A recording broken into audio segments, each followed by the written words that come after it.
આજના માઈક વાળા થોડું સાચી લેજો. આજના આ મોટી વાલઝર ખાતે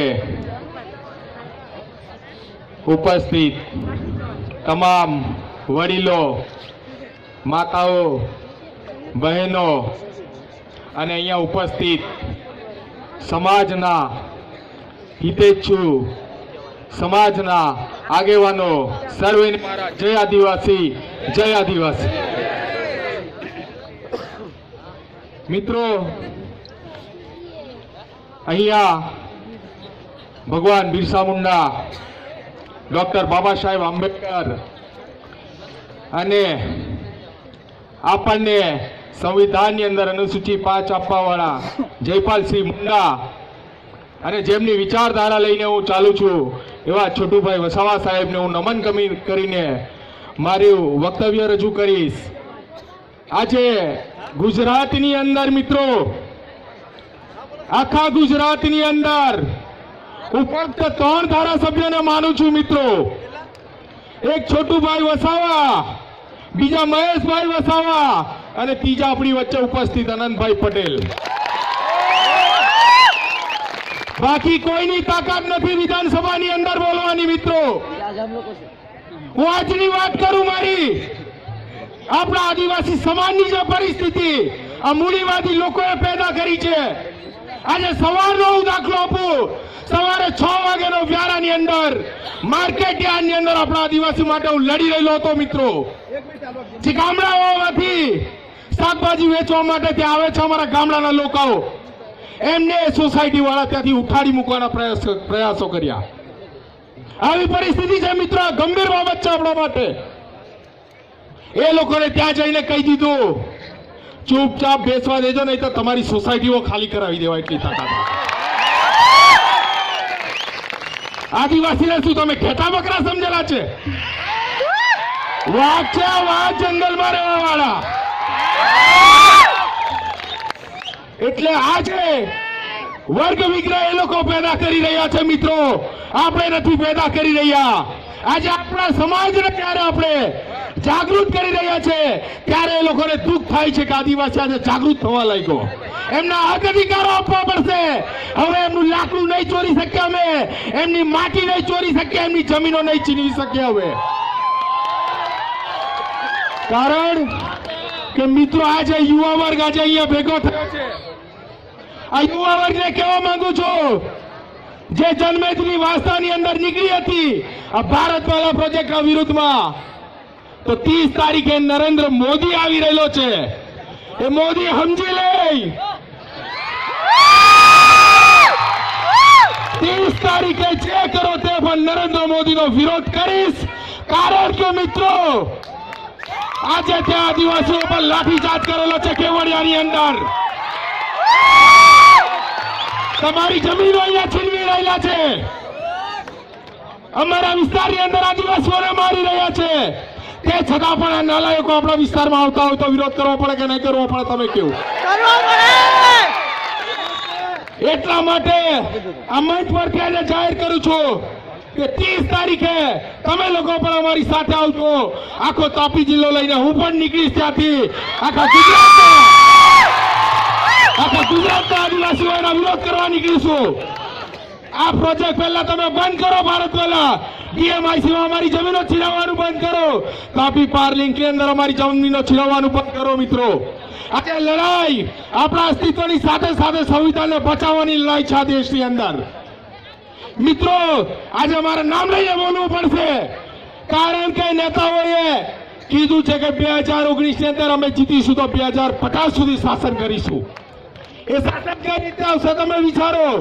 2019ની અંદર જીતીને લોકો સંવિધાનને નાબૂદ કરવા માંગે છે.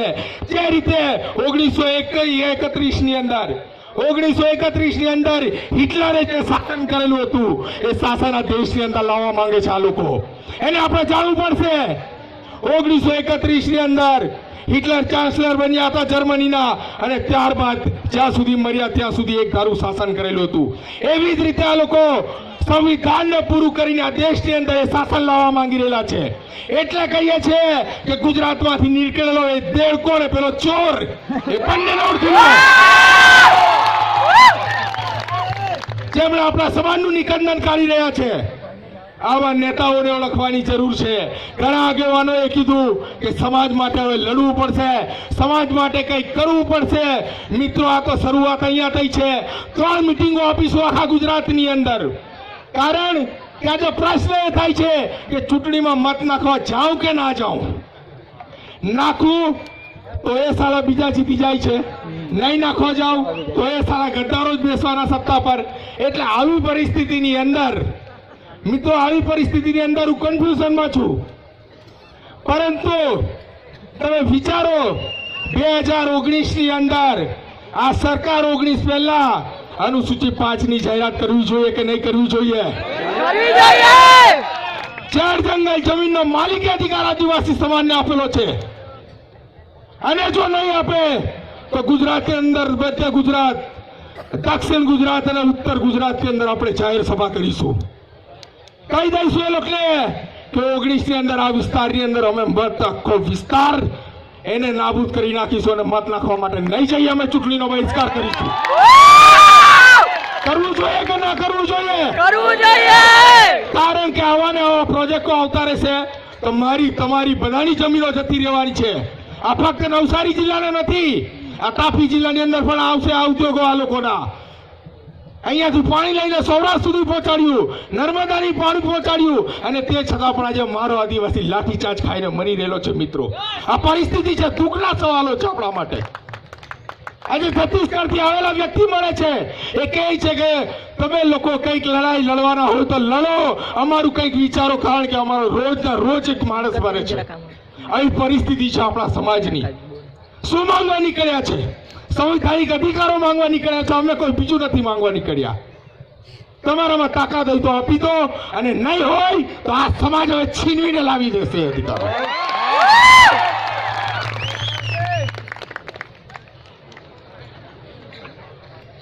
કારણ કે મિત્રો, આજે જે ઝુંબેશ ચાલી છે આખા આદિવાસી વિસ્તારની અંદર, અને જે રીતે આ સમાજ જાગૃત થયો છે, ખરેખર વાંસદા અને ચીખલીની અંદર જ્યારે હું આવું છું એટલી તાકાત મળે છે ને કે ફરીથી ઉઠીને ત્યાં જઈને લડવા જાઉં છું.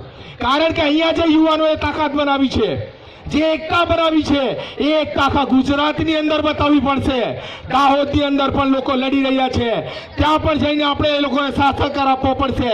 આવી પરિસ્થિતિ સમાજની જે દયનીય હાલતમાં મૂકેલી છે એને હવે બહાર લાવવાની જવાબદારી આ યુવાનો પોતાના હાથમાં લઈ લો. ફરીથી એકવાર કહું છું કે હવે સત્તા પણ તમારા હાથમાં લઈ લેજો. એ લોકોને છોડાવો એ સત્તા. જે સમાજનું હિતનું કામ કરશે એને અમે સત્તા આપીશું, અને જે સમાજના હિતની વાત ના કરે એને સત્તા પરથી કાઢવાનું ચાલુ કરી દો તમારા વિસ્તારમાં. અહીંયાની જે યુવા ટીમ છે, નિકેતભાઈની ટીમ, એમણે જે આ કાર્યક્રમ કરવા માટે સંઘર્ષ કરવો પડ્યો છે. જ્યારે અમે ચીખલીની અંદર આવેલા હતા, એમની સાથે મીટિંગ પણ થઈ છે મિત્રો આ બાબતને લઈને. ઘણા બધા ધમકીઓ મળી છે, આ કાર્યક્રમ નહીં કરો, આમ નહીં કરો, તેમ નહીં કરો. હું નિકેતભાઈને કહું છું કે અહીંયા સ્ટેજ પર આવો. તમે, હું નિકેતભાઈને કહું છું કે સ્ટેજ પર આવે, અને ધમકી આપવા વાળા પણ સાંભળી લે. આ છે અમારા નિકેતભાઈ. આ નિકેતભાઈને તમે સાથ સહકાર આપજો. જેટલા પણ અહીંયા બેઠા છે બધા સાથ સહકાર આપજો, અને ધમકી વાળાને કહી દેજો ભાઈ આપવાનું બંધ કરી દે, નહીતર આ જન્મદિન જોઈ લેજો આ નિકેતભાઈ સાથે ઉભેલી છે. શા માટે આપણા સમાજના યુવાનો આજે જાગૃતિ તરફ વળી રહ્યા છે? ત્યારે આવા પ્રહારો કરવામાં આવે છે, કારણ કે મિત્રો એ લોકોને ખબર છે કે હવે પછી સમાજના યુવાનો આ દિશામાં આગળ વધશે. અને હું કહું છું મિત્રો કે 2019 પહેલા અનુસૂચિની 5 ની અમલવારી માટે તમામ લોકો આપણે નીકળીશું, એક પ્રયાણ કરીશું અને ગાંધીનગર તરફ કૂચ કરવી પડશે મિત્રો. એ માટે તૈયાર થઈ જજો. જેવું વિધાનસભા સત્ર ચાલુ થાય આપણા જેટલા પણ ધારાસભ્ય છે એમને આપણે જે લેખિતમાં પણ જાણ કરીશું કે તમે અનુસૂચિ 5 ની અમલવારીની વાત કરો, અને જો નહીં વાત કરો તો આ જનમેદનીને હવે લઈને આપણે યુવા વર્ગે નીકળી પડવું પડશે. કારણ કે એ જ છે હવે આપણી પાસે બીજો કોઈ રસ્તો નથી, બીજા કોઈ કાયદા નથી જે આપણને બચાવી શકે. આ સંવિધાનની અનુસૂચિ 5 સિવાય આપણી પાસે બીજા કોઈ રસ્તા નથી. એટલે દરેક લોકોને હજુ ફરીથી વિનંતી કરું કે તૈયાર થઈ જાઓ સમાજની લડાઈ માટે. સંઘર્ષ આપણો ચાલુ રહેશે, જ્યાં સુધી મરીએ નહીં ત્યાં સુધી આ સમાજ માટે લડીશું ને જીવીશું મિત્રો. આટલું કહી હું પણ મારી વાણીને વિરામ આપું છું. અને વિરામ આપતા પહેલા તમને એક નારો આપું છું મિત્રો.